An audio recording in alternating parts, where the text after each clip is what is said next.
ইরানি ড্রোনের সামনে নিজেদের অসহায়ত্ব প্রকাশ করলেন শীর্ষ মার্কিন কর্মকর্তা। ইসরায়েল ও মধ্যপ্রাচ্যের বিভিন্ন মার্কিন ঘাঁটি লক্ষ্য করে একের পর এক ড্রোন ও ক্ষেপণাস্ত্র হামলা চালাচ্ছে দেশটির বিপ্লবী গার্ড। তেহরানের এই লাগাতার আক্রমণে মার্কিন সামরিক বাহিনীর মধ্যে তীব্র উদ্বেগ ছড়িয়ে পড়েছে। সম্প্রতি ক্যাপিটাল হিলে এক রুদ্ধদ্বার বৈঠকে মার্কিন joint chiefs of staff chairman general Dan Kane আইন প্রণেতাদের কাছে পরিস্থিতির ভয়াবহতা তুলে ধরেন।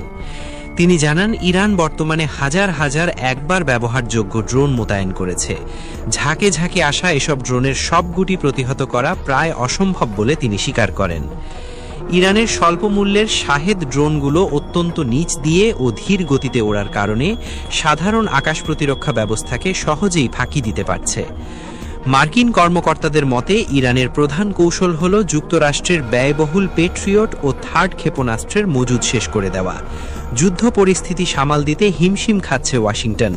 প্রতিরক্ষা মন্ত্রণালয়ের বিশ্লেষণ অনুযায়ী যুদ্ধের প্রথম কয়েকদিনে প্রতিদিন যুক্তরাষ্ট্রের ব্যয় হয়েছে প্রায় $200 কোটি।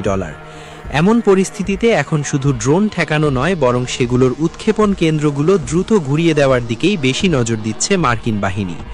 কংগ্রেসের অনেক সদস্য মার্কিন অস্ত্রের মজুদ দ্রুত ফুরিয়ে যাওয়া নিয়ে গভীর উদ্বেগ প্রকাশ করেছেন। ইরানের এই ড্রোনের দাপট ওয়াশিংটনকে এক চরম অনিশ্চয়তার মুখে ঠেলে দিয়েছে।